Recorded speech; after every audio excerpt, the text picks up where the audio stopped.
시청자 여러분 안녕하십니까? VOA 뉴스투데이 시작합니다. 북한이 20년 연속 최악의 인신매매 국가로 지목됐습니다. 국무부는 북한에서 수감시설 내 강제 노동과 노동자 해외 송출, 성인과 어린이 집단 동원 등 국가 차원의 여러 인신매매 범죄가 계속되고 있다고 지적했는데 한국은 20년 만에 1등급에서 2등급으로 하향 조정됐습니다. 첫 소식 조은정 기자가 보도합니다. 미국 국무부가 19일 발표한 2022 인신매매 실태 보고서입니다. 북한은 국가의 인신매매 감시와 단속 수준을 나타내는 등급 중 가장 낮은 3등급에 포함됐습니다. 국무부는 보고서에서 북한 정권이 인신매매 퇴치의 최소 기준을 충족하지 못하고 있다며 신종 코로나 바이러스 감염증 상황을 고려하더라도 북한은 이와 관련한 상당한 노력을 기울이지 않고 있다고 밝혔습니다.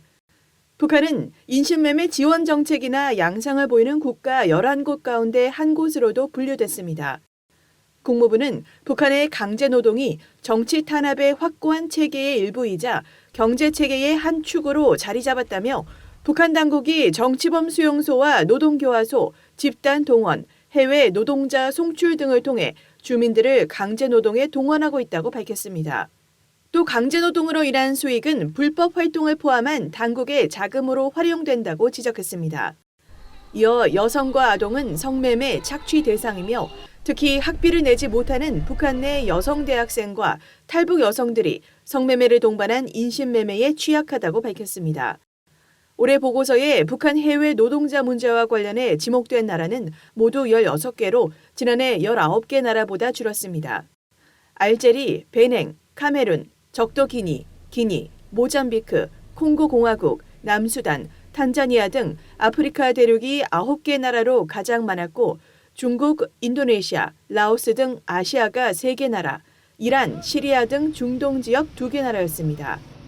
유럽에서는 러시아와 그루지아 내 자치국가인 아파지아에서도 북한 노동자들이 활동 중인 것으로 지적됐습니다.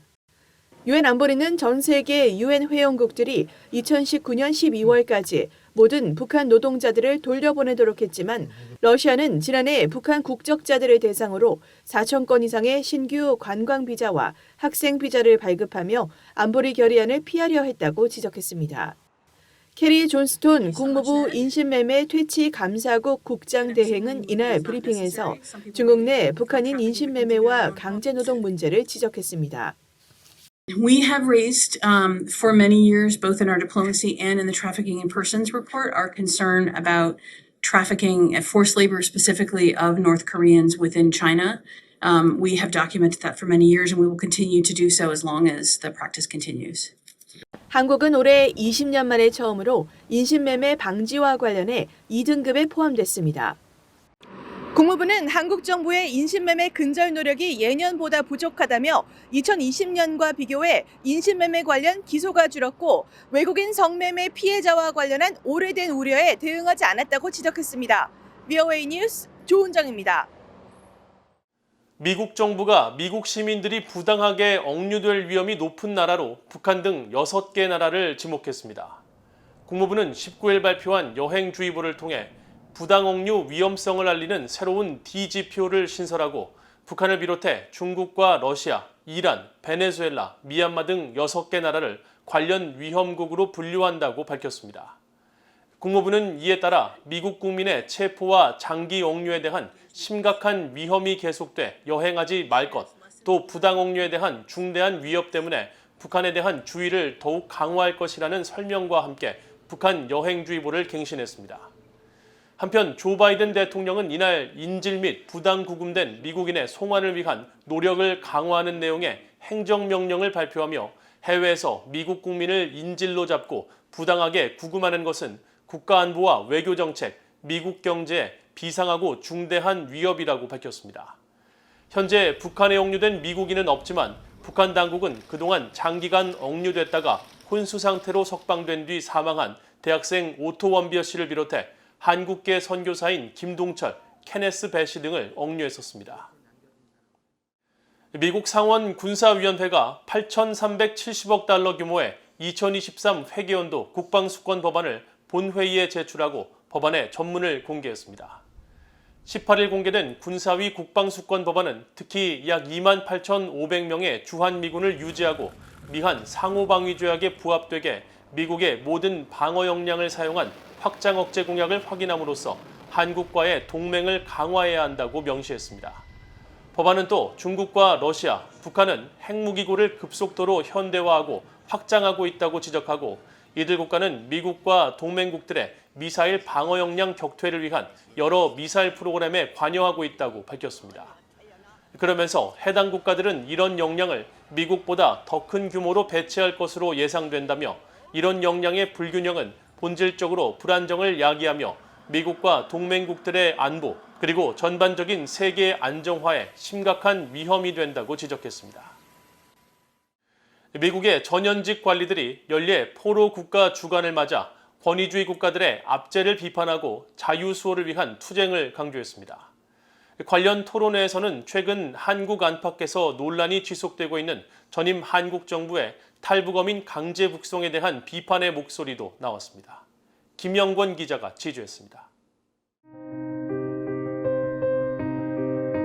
공산당 등 압제 정권으로부터 포로처럼 자유를 억압당하는 모든 피해자를 기리기 위해 미국 정부가 1959년부터 시작한 포로국가 주관입니다. 스콧 버스비 국무부 민주주의 인권 노동 담당 수석 부차관보 대행은 19일 공산주의 희생자 추모 재단이 주최한 기념 행사에서 러시아와 중국을 지목하면서 민주주의는 후퇴하고 인권 탄압은 증가하는 등 자유가 위협받고 있다고 밝혔습니다. As members of the free world, we must jointly promote our democratic values, and we must hold ourselves and our allies accountable to our democratic commitments. The United States will continue to promote democracy and protect liberty for everyone around the globe. 1950년대 중반 공산주의에 대응해 포로국가 주관을 고안했던 레브 도브리안스키 조지타운대 교수의 딸 폴라 도브리안스키 전 국무부 국제문제 담당 차관은 자유와 정의, 자결권의 정신이 포로국가 주관 결의에 담겨 있다고 강조했습니다. Captive Nations Week is a reminder to future generations to never take liberty for granted. And it is also a pledge to those who still live under oppression that we will neither forget them nor abandon them. 이날 토론회엔 북한 노동당 간부였던 아버지와 함께 탈북한 이현승 씨가 패널로 나와 북한 정권의 거짓 세뇌와 잔인함을 지적하면서 자유수호를 위한 투쟁의 중요성을 강조했습니다. 이 씨는 특히 북한의 자유가 도래하지 못하는 이유 중 하나로 김정은 정권에 대한 중국과 러시아의 지원을 꼽고 최근 논란이 커진 한국 전임 문재인 정부의 탈북어민 강제 북송 문제의 심각성도 제기했습니다. How the South Korean government can ignore the law and hide the repatriation of the defectors in a liberal, democratic, law-governed country and hand up those who are not even convicted to the totalitarian regime which killed its people by anti-aircraft machine guns. It makes me so angry that this can happen in the so-called human rights lawyer presidential government, which put forward the slogan of people come first. 한편 미국 공산주의 희생자 추모재단은 이날 러시아의 침략에 맞서 자유를 위해 투쟁 중인 우크라이나 국민을 대신해 볼라디미르 젤렌스키 대통령의 부인 올레나 젤렌스카 여사에게 반체제 인사 인권상을 수여하고 우크라이나인들의 투쟁은 자유수호를 위한 우리 모두의 투쟁이라고 강조했습니다. 귀의 뉴스 김영권입니다. 북한 해커들이 미국의 의료기관을 상대로 랜섬웨어 공격을 가했지만 미국 연방수사국 FBI의 대처로 피해액 50만 달러가 회수됐던 사실이 뒤늦게 확인됐습니다. 리사 모나코 미국 법무부 부장관은 19일 뉴욕 포뎀 대학에서 열린 국제 사이버 안보 컨퍼런스 기조연설에서 북한 정권 소속 해커들이 지난해 미국 캔자스의 한 병원의 서버를 공격한 뒤 몸값을 요구해 곧바로 수사에 착수했다고 밝혔습니다.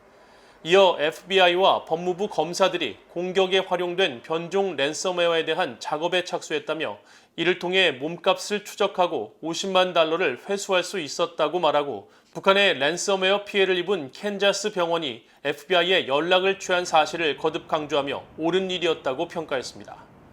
모나코 부장관은 또 테너에 대한 접근법과 마찬가지로 악의적인 사이버 활동으로 인한 피해를 예방하기 위해 법무부가 정보 주도적이자 위협 중심적이 돼야 하며 극도로 집중해야 한다고 강조했습니다. 탈북어민 북송 사건에 대한 철저한 조사를 촉구한 영국 의회의 북한 문제에 관한 초당파 의원 모임의 공동의장 데이비드 알톤 상원의원이 가장 앞선 민주주의 국가 가운데 하나인 한국이 탈북어민들을 북송해서는 안 됐었다면서 인권과 민주주의 가치가 심각하게 훼손될 수 있다고 밝혔습니다. 데이비드 알톤 상원의원은 18일 한국의 전임 문재인 정부가 2019년 탈북어민 2명을 북한으로 돌려보낸 사건과 관련한 VOA의 질문에 북한 주민을 위해 노력하는 것은 영국 의원으로서 자신의 의무라며 이같이 밝혔습니다. 알톤 의원은 이어 향후 이 문제를 어떻게 다룰 것이냐는 질문에는 영국 의회 초당파 의원 모임이 영국 외교부 북한 담당 부서를 비롯해 유엔 관리들과 소통하고 있다면서 안보리 상임이사국으로서 영국은 북한 정권을 압박할 수 있는 역할을 맡고 있다고 말했습니다. 알톤 의원은 지난주 윤석열 한국 대통령에게 공개 서한을 보내 2019년 발생한 탈북어민 북송 사건을 철저히 조사해달라고 촉구했습니다. 이상으로 VOA 뉴스투데이를 모두 마칩니다. 시청해주신 여러분 고맙습니다.